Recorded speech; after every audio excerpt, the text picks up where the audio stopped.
देखिए, जज साहब ने इमरान खान साहब और बुशरा इमरान की सरप्राइजिंगली उनकी जमानतें तो आपके इल्म में है कि पिछले हफ्ते खारिज कर दी, मगर एक दफा दोबारा उम्मीद बना के उसी कोर्ट में उन्हीं जज साहब के पास दोबारा अपील की समाअत शुरू हो चुकी है। सलमान अकरम राजा साहब अपने दलाइल इमरान खान साहब के बिहाफ पर दे चुके हैं। अब हमारी बारी है, मेरी बारी है on behalf of the Mrs of mister Imran Khan, Bushra Imran Khan साहिबा के बिहाफ पर। अब तारीख जो है आइंदा वो मंडे के लिए चली गई है। जो मेन आज दलाइल हुए सलमान राजा साहब की जानिब से वो पीरियड ऑफ इद्दत पे और कानून क्या कहता है, इस्लामिक व्यूज क्या कहते हैं उसके ऊपर। मगर आज जो प्रिलिमिनरी मैंने जज साहब को अपने केस का एक ओवरव्यू दिया है, मैंने उन्हें यही कहा है कि आपने अपने आप को इस अपील में सिर्फ पीरियड ऑफ इद्दत पे नहीं कन्फाइन करना, इसमें और बड़े फंडामेंटल फ्लॉज और पंक्चर्स हैं इस पूरे के पूरे इस्तगासे में। मुदई जो है वो काबिले यकीन ही नहीं है, उसको 2000 दिनों के बाद वो एक इस्तगासा दायर करता है, एक ऐसे इस्तगासे को जो पहले खारिज हो चुका हुआ है।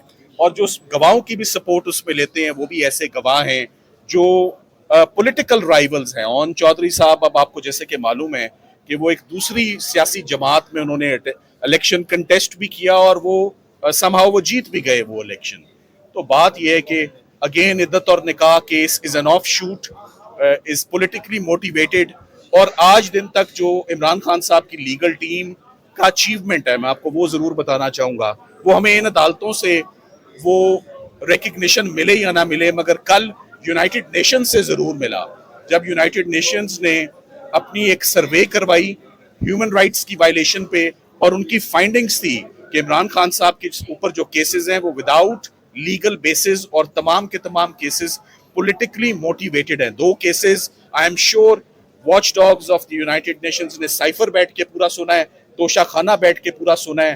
तो रोज वो केसेस को फॉलो करते हैं और अपनी एक कॉन्फिडेंशियल कॉम्प्रिहेंसिव रिपोर्ट बनाते हैं। और क्यों ना बनाएं वो report, after all this is the case of the former prime minister of Pakistan and also the cases of PTI chairman, जो लार्जेस्ट पॉलिटिकल पार्टी है पाकिस्तान की, जिनकी लैंडस्लाइड विक्ट्री हुई है हालिया इलेक्शंस में।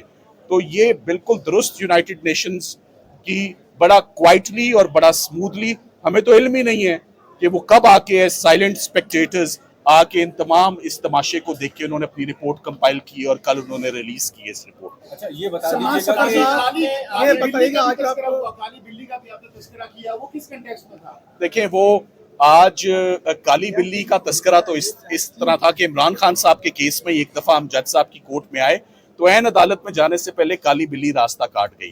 तो मैंने जज साहब को कहा कि अब मुझे समझ नहीं आ रही मैं केस शुरू करूं या ना करूं, मगर एक उम्मीद ये बनती है कि वो मुकम्मल काली नहीं थी, उसके अंदर ग्रे धब्बे थे। तो मैं इस उम्मीद पर अपना केस शुरू करता हूं और आज का हवाला ये दिया कि आपकी अदालत में आते आते रास्ते में जगह जगह जो है वो खड्डे खोदे हुए थे, तो मैं वो खड्डे देखकर दोबारा बड़ा मायूस हुआ कि कहीं आज दोबारा किसी खड्डे में गिर ना जाए। बहरहाल हमारा काम है जी इज्जत और एहतराम से और उम्मीद रख के दोबारा अदालतों में हम आए और अपना प्रोफेशनल ड्यूटीज और अपना रोल अंजाम दें। हम इंशाल्लाह मंडे को वो करेंगे। शादी का जिक्र किया, 1989 वाली शादी का क्या आप दलाइल में शामिल करेंगे कि ये इनकी शादी साबित करेंगे? देखिए, वो हम ऑफ कोर्स देखें, बुशरा इमरान की साबिका जो शादी है, उनके शौहर हैं, उनके बच्चे हैं, highest regard highest respect for that. उनको रिस्पेक्ट और रिगार्ड नहीं है इमरान खान साहब की शादी का, मगर हमें पूरा रिगार्ड और रिस्पेक्ट है। मैंने नुक्ता ये उठाया है कि इस पूरे इस्तगासे में कानूनी तौर पर अगर 1989 में खावर मानेका साहब की शादी हुई थी तो वो ड्यूटी बाउंड थे कानूनी शहादत के अंदर, डॉक्यूमेंट्री एविडेंस तो उसका प्रेजेंट करते। तो उन्होंने वो अपना निकाह नामा ही पहले सफ़ा मिसल का हिस्सा नहीं बनाया हुआ। जज साहब को आज सिर्फ एक अंदिया और इशारा दिया है कि कुछ इसी किस्म के डेंट्स और फ्लॉज हैं बेशुमार जो इस केस के अंदर हम पॉइंट आउट करेंगे। अपने जनाब अपना फोकस सिर्फ इद्दत के पीरियड तक महदूद ना रखें, जरा होलिस्टिक और ब्रॉड व्यू लें। गर्मी बहुत ज्यादा है। Thank you. अच्छा, बताइएगा कि पिछली